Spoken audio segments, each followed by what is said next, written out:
Bismillahirrahmanirrahim. Assalamualaikum warahmatullahi wabarakatuh. Nahmaduhu wa nusalli wa nusallimu ala rasulil karim wa ala rasulil karim wa ala alihi wa sahbihi wasallam. Baiklah, mari kita ta'lim dimulai dari kalimat thayyibah. Bismillahirrahmanirrahim. La ilaha illallah Muhammadur Rasulullah. Tiada Tuhan yang berhak disembah selain Allah dan Muhammad adalah utusan Allah.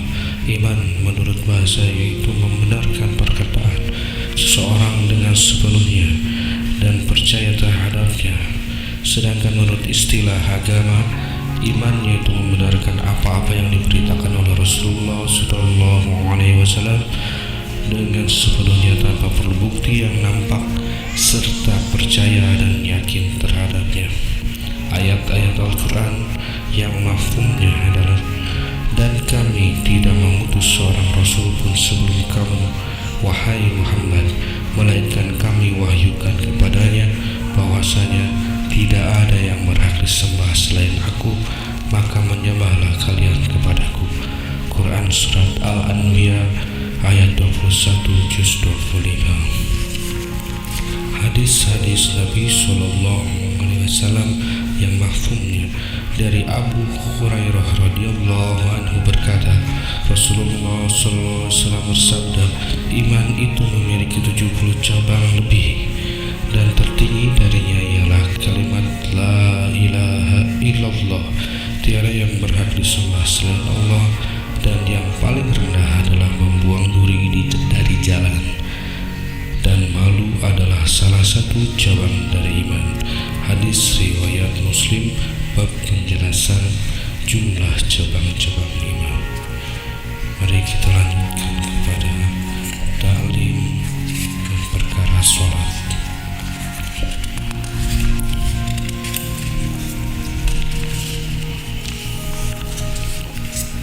Sholat untuk mendapatkan manfaat langsung dari kudrat Allah Subhanahu wa Ta'ala, maka wajiblah melaksanakan perintah-perintah Allah Subhanahu wa Ta'ala dengan cara Rasulullah SAW.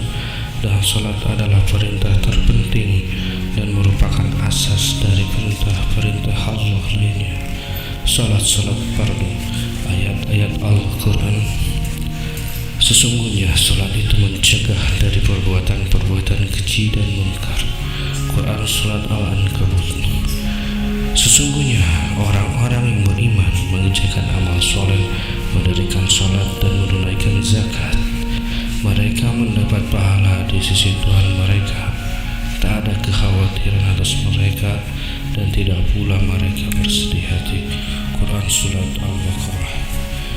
Hadis-hadis Rasulullah.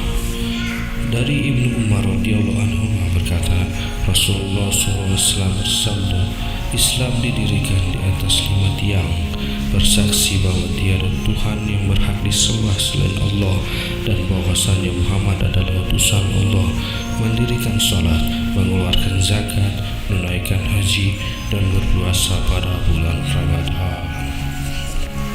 Selanjutnya adalah ilmu dan zikir. Untuk mendapatkan manfaat langsung dari zat Allah Ta'ala hanya dengan menjalankan perintah-perintahnya, mengikut cara yang diajarkan oleh Nabi SAW. Yang demikian itu diperoleh dengan jalan menuntut ilmu ilahi, yaitu mengamalkan perintah Allah dalam setiap keadaan sesuai dengan keinginan, sesuai dengan yang diinginkan oleh Allah Subhanahu wa Ta'ala dari hamba-hambanya.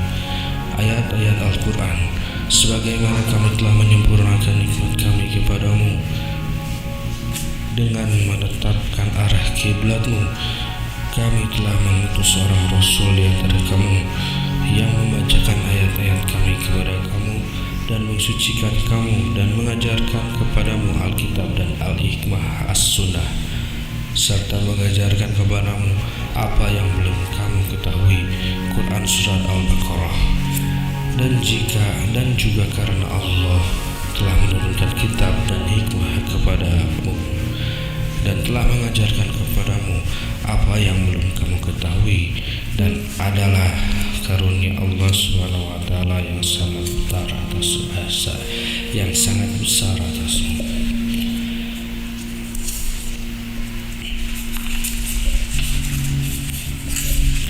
Hadis Nabi Sallallahu Alaihi Wasallam dari Abu Musa radhiyallahu anhu dari Nabi Sallallahu Alaihi Wasallam, beliau bersabda, perumpamaan petunjuk dan ilmu yang Allah mengutus aku untuk menyampaikannya adalah seperti hujan lebat jatuh di bumi.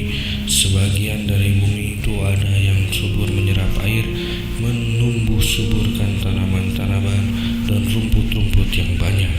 Ada pula tanah yang keras, tidak dapat menyerap air sehingga tergenang, maka dengannya Allah memberi manfaat kepada manusia.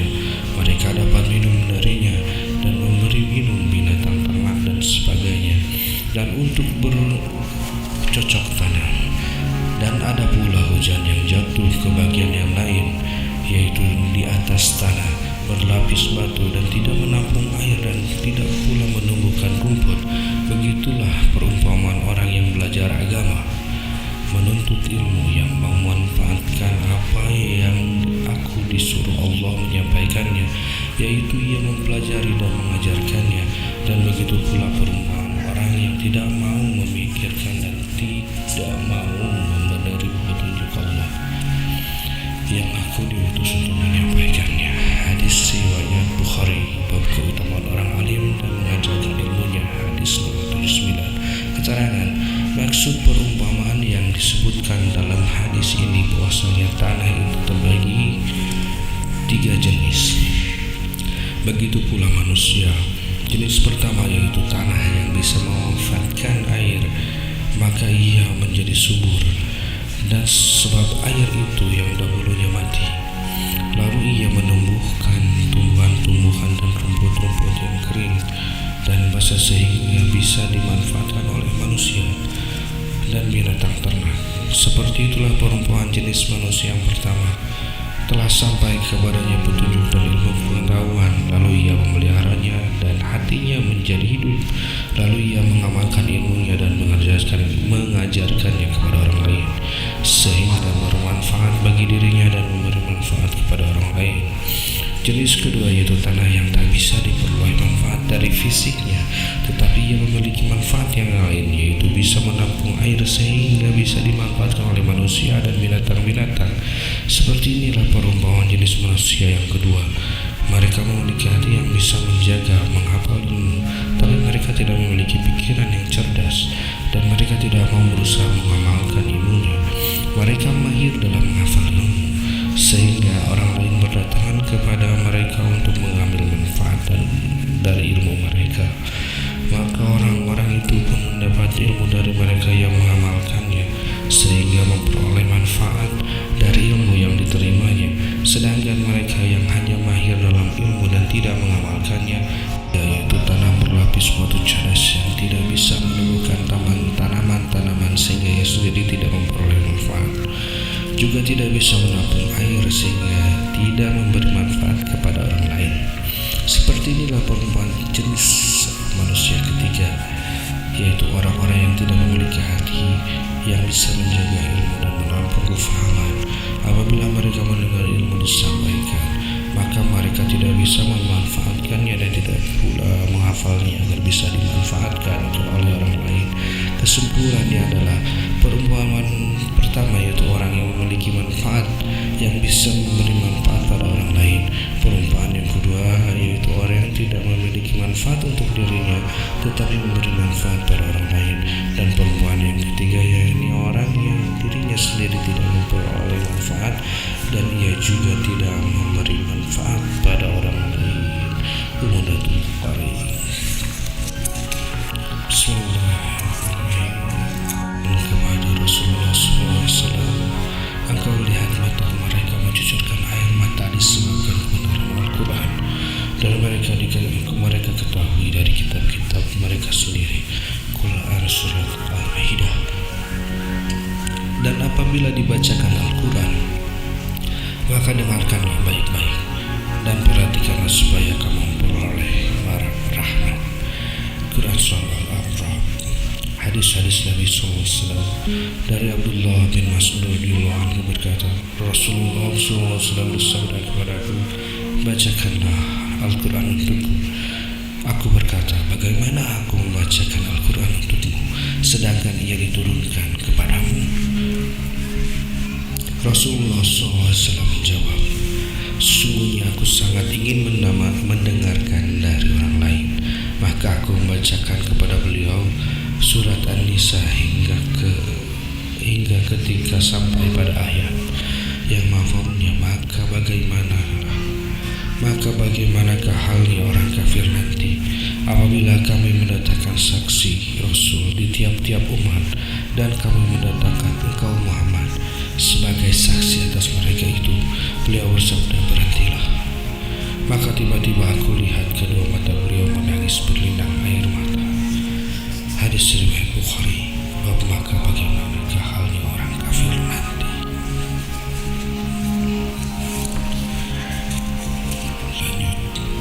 Ikramul muslimin memuliakan sesama muslim, yaitu menunaikan perintah-perintah Allah Ta'ala yang berkaitan dengan hamba-hamba Allah sesuai dengan cara yang dicontohkan kehormatan setiap individu muslim. Martabat seorang muslim. Ayat-ayat Al-Quran, sungguhnya budak hamba saya mukmin lebih baik daripada orang musyrik walaupun ia menarik hatimu. Quran surat Al-Baqarah. Dan apakah orang yang sudah mati kemudian kami hidupkan dan kami berikan kepadanya cahaya yang terang, yang dengan cahaya itu ia dapat berjalan di tengah-tengah manusia, serupa dengan orang yang keadaannya berada dalam gelap gulita yang sama sekali tidak dapat keluar darinya.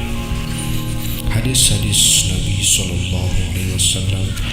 Dari Aisyah radhiyallahu anha berkata, Rasulullah SAW memerintahkan kamu agar memperlakukan manusia menurut kedudukannya. Hadis riwayat Muslim.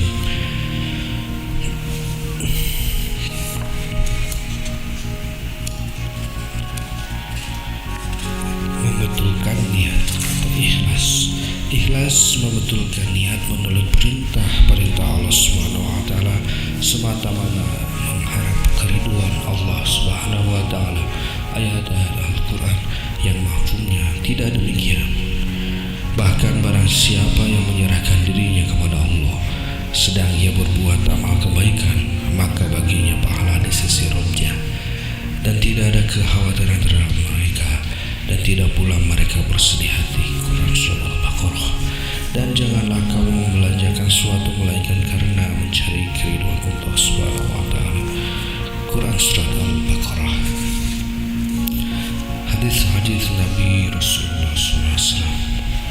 Dari Abu Hurairah radhiyallahu anhu berkata, Rasulullah SAW bersabda, Allah Subhanahu wa taala tidak memandang kepada rupa, penampilanmu dan hartamu, tetapi Allah memandang kepadamu hatimu dan amal perbuatanmu. Hadis riwayat Muslim. Bab dakwah dan tabligh. Dakwah dan tabligh menyuruh kepada Allah Subhanahu wa taala dan menyampaikan risalahnya untuk memperbaiki keyakinan dan amalnya agar seluruh manusia memperbaiki keyakinan dan amal mereka. Seseorang harus berusaha menghidupkan usaha Nabi Sallallahu Alaihi Wasallam, usaha dakwah dengan cara Rasulullah SAW ke seluruh dunia. Dakwah dan keutamaannya. Ayat-ayat Al-Quran, Allah menyuruh manusia ke Darussalam saja dan menunjuki orang-orang yang dikehendakinya kepada jalan yang lurus. Islam. Quran surah Yunus. Dialah yang mengutus kepada kaum yang buta huruf seorang Rasul di antara mereka yang membacakan ayat-ayatnya kepada mereka, mensucikan mereka dan mengajarkan kepada mereka kitab dan hikmah hasanah.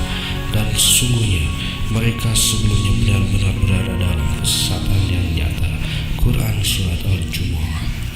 Keterangan membacakan ayat-ayatnya kepada mereka maksudnya bahwa Nabi SAW memberi peringatan kepada mereka dengan ayat-ayat Al-Quran, mengajak mereka kepada Al-Quran, dan menekankan pada mereka agar mengimani Al-Quran. Tafsir Al-Kafir, mensucikan mereka maksudnya memperbaiki mereka, yakni mengajak mereka untuk mengikuti apa-apa yang dengannya mereka menjadi orang-orang yang cerdik dan bertakwa. Al-Hikmah itu makna-maknanya apa yang terkandung dalam ayat-ayat Al-Quran. Hadis-hadis Nabi Sallallahu Alaihi Wasallam. Dari Muawiyah radhiyallahu anhu berkata, Rasulullah Sallallahu Alaihi Wasallam bersabda, sesungguhnya aku hanyalah seorang penyampai dan Allah yang memberi hidayah atau petunjuk ke arah kebaikan. Aku hanyalah seorang pembagi ilmu agama dan Allah lah yang menganugerahkannya. Hadis riwayat Tabrani dalam Al-Kabir, dan ini hadis hasan Al-Jami'us Shaghir. Bab meninggalkan perkara yang sia-sia, ayat-ayat Al-Quran. Dan katakanlah wahai Muhammad kepada hamba-hambaku, hendaklah mereka mengucapkan perkataan yang lebih baik benar. Sesungguhnya setan itu menimbulkan perselisihan di antara mereka. Sungguh setan itu adalah musuh yang nyata bagimu. Quran Surat Al-Isra. Dan orang-orang yang menjauhkan diri dari perbuatan dan perkataan yang tidak berguna. Quran Surat Al-Mu'min. Hadis-hadis Nabi SAW. Dari Abu Hurairah radhiyallahu anhu berkata, Rasulullah SAW bersabda, sebagian dari bagusnya sempurnanya keislaman seorang yaitu meninggalkan suatu ucapan dan perbuatan yang tidak berguna. Hadis riwayat Tirmizi. Demikian teman-teman untuk hari ini tauhid yang kita selesai dilaksanakan. Mudah-mudahan Allah Subhanahu wa taala memberikan hidayah dan taufiknya kepada kita dan memberikan perlindungan kepada kita. Subhanallah bihamdihi, subhanakallah wa bihamdika, astaghfiruka wa atubu ilaik. Wassalamualaikum warahmatullahi wabarakatuh.